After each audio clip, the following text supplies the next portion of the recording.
আনুমানিক সকাল 4:30টার সময় আমি দেখি যে আপনার এই পিকআপ গাড়ির উপরে আপনার আগুনের মতো আর কি আলোকিত দেখা যাচ্ছে। পরে দৌড়ে আসলাম, এসে দেখি যে আসলে আগুন।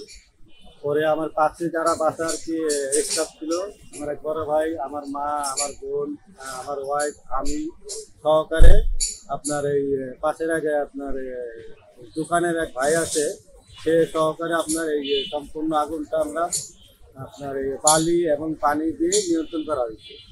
খুব আর কি অনেকক্ষণ লাগায় করছে এটা। এখন ফায়ার সার্ভিসেও জানাইছিলাম, কিন্তু তারা আসতে অনেকটা দেরি হয়েছে। আজকে দেখে যে তারা আমরা এর মধ্যে আপনার আগুনটা আমরা সম্পূর্ণভাবে নিয়ন্ত্রণ করতে পারছি। এতে কোনো ক্ষয়ক্ষতি সেরকম ভালো বেশি কিছু হয় নাই, আল্লাহর রহমতে অনেকটা ভালো, যে বেশি ক্ষয়ক্ষতি হয়নি। রাত 2:10-এ আমরা এই উপরে ডরমেটরিতে ঘুমিয়ে আছি, হঠাৎ করে দেখি আগুনের ঝলকানি।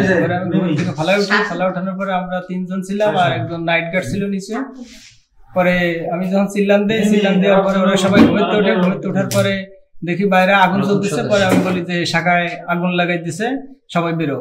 পরে আমরা ওদেরকে ধাওয়া করার জন্য করে সিকিউরিটি গেট খুলে যখন ধাওয়া করতে যায়, তখন ওই সিকিউরিটির সহ আর কি আগুন ছাড়াও দুটি ককটেল ওনার গা সহ আর কি ছুড়ে মারে। তখন ওই গ্রিলে ভেঙে ওগুলো নিচে পড়ে যায় আর আগুন নিষ্ক্রিয় হয়ে যায় এমনি, কারণ পেট্রোল কিছুতে আগুন ধরে নাই, কিন্তু উপরে ওই ফল ছাদের উপরে আগুন কিছু সময় জ্বলতেছিল। পরে ওরা এখান থেকে মাইক্রো নিয়ে আসছিল, পরে ওরা থেকে পালিয়ে যায়। নিরাপত্তা কর্মী আমাদের ওই দুর্গাপুর ইউনিয়নের গ্রাম পুলিশ, উনি আমাদের নিরাপত্তা কর্মী ছিল।